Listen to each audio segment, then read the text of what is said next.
good old Jeff Burton. Pretty sure he was commentating today. Yeah, he was. He wasn't late. He was like second. But let's open this up. And here is beautiful Caterpillar number 31. I was about to say these are the only Caterpillar cars I have, or actually Jeff Burns, but that's a complete lie because I have a 2018 Ryan Newman Caterpillar. And not Tyler Reddick, Daniel Hemrick, number 8. It was a big lie, never mind. Very basic scheme. Oh my god, what's going on there? It's a basic scheme, but I think I would call it a historic paint scheme. I think, it was well known. People really knew this car. I knew it as well, because it was one of the first diecasts I actually ever got. Not this one, but the 2013 one, which we will compare it to. Honestly, I saw this one. Oh my goodness. I regret turning Siri on for all my notifications because it goes right through my ear. Yeah, it's a bit more basic, I would call it, maybe. I haven't checked it, really compared it to the, see, it's actually here. No, it's not. To the 2013 Burton, but we will compare it to that, because that's Burton's final 2 years. I don't think he ever really won with this car. Maybe once. I don't remember it, though, because I did not pay attention to NASCAR, really, until 2016, like who wins and stuff. 2015, sorry.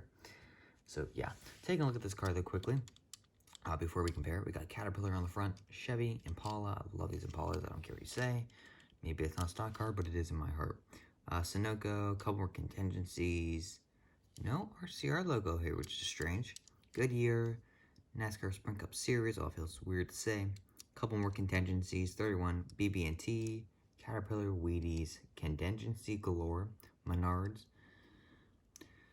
American flag, Jeff Burns signature. Can see a lot of contingencies on this car. Jeez. Cat Financial. What the heck? Chevy, Cat.com, 31. Yeah, it brings me back to the good old days of NASCAR, right, when they didn't worry about competition with other sports and stuff. A part of me misses those days. I really do.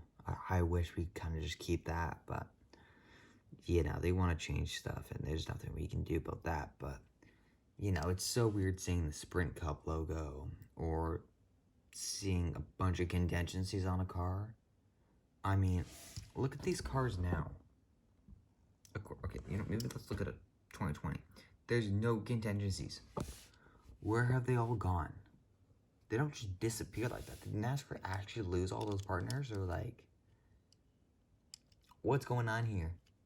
Because 2019, only a couple guys had a few, but they still had them on the car.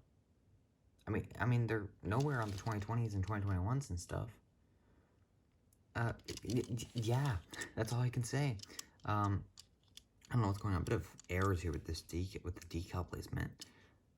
Obviously they had a base coat of yellow under it, because you can see the little yellow right here and right here, and just on the hood a little bit more, on the outline of the hood and of like pieces of the bodywork of the car. You can just see yellow.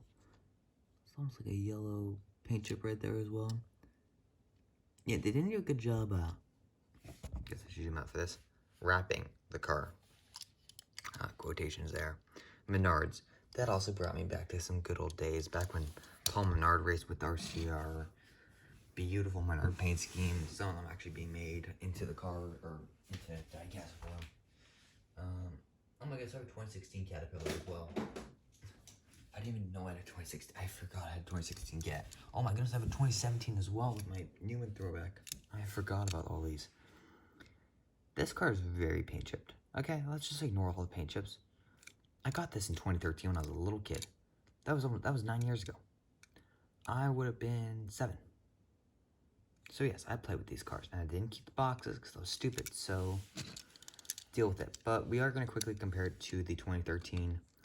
Actually, they actually put more black on the hood. Kind of got rid of this full yellow. It still goes on, but just, oh my god, I actually don't like that red right there. The giant red line there, I don't like that, actually. I like the one that's a lot smaller. I think the Chevrolet SS did work a bit better for the Gen 6 cars, though, and when they moved to compare as well, but yeah, basically the same livery. Of course, contingencies changed. BB and T left, Wheaties left, Cheers came on. Wait, is Cheerios Wheaties? No. No, it's not right, because I chose. No, that's a lie. Never mind. Yeah, it still have this kind of swoop on it. It's a bit different. I think it's just because the diecast was made, of course, back in 2013. You still have this big red line. It's actually smaller in 2012. Still got your contingencies and stuff.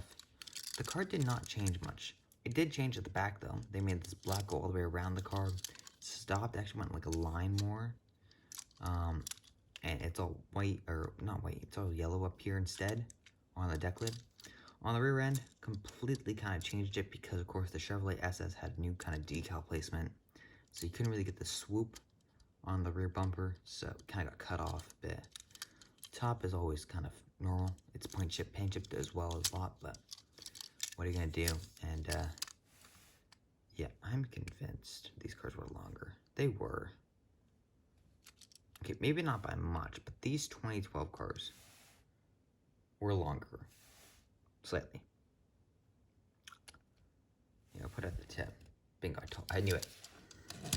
Mother didn't believe, not my mother. I was going to say a different word, okay? People didn't believe me. Just saying.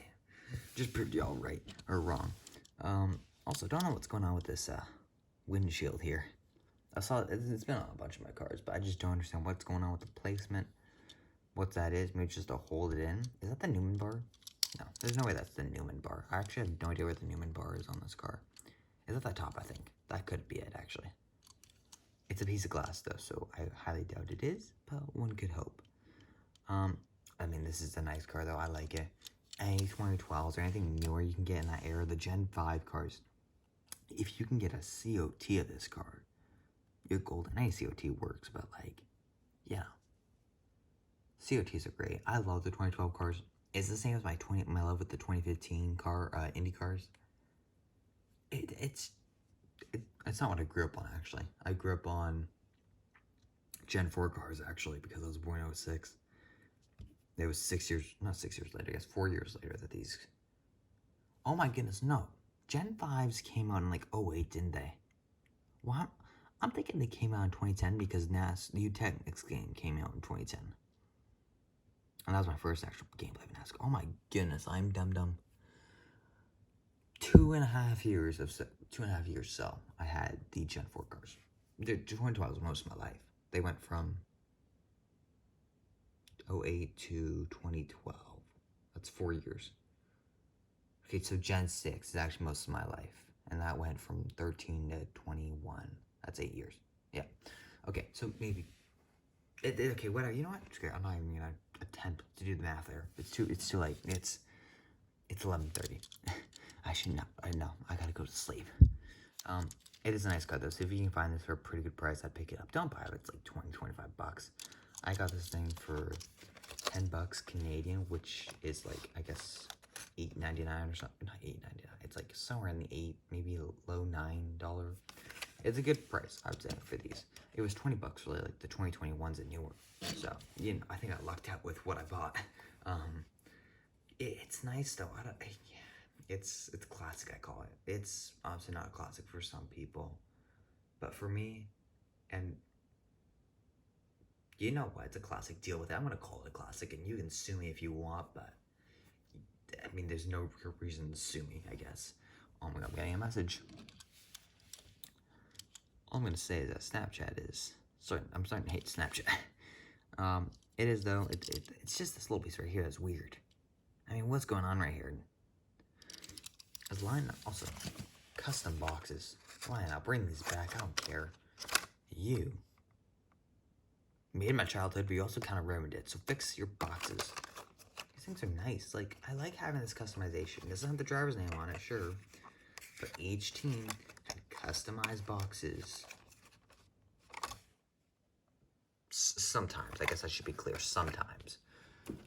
I mean, like, look, Stuart Haas, beautiful. I hate how Danica's on there, actually.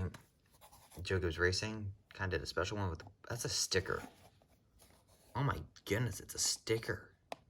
I've been lied to my entire life. Michael Waltrip Racing. Beautiful box. 2013. Plain white box. And then it all went downhill. 2021 was good where we had a bit of customization, but I also figured it out, like, each driver had their own specific color. So, like, all the Busch cars were in that box. So, also, why are we getting the team boxes? It's so confusing.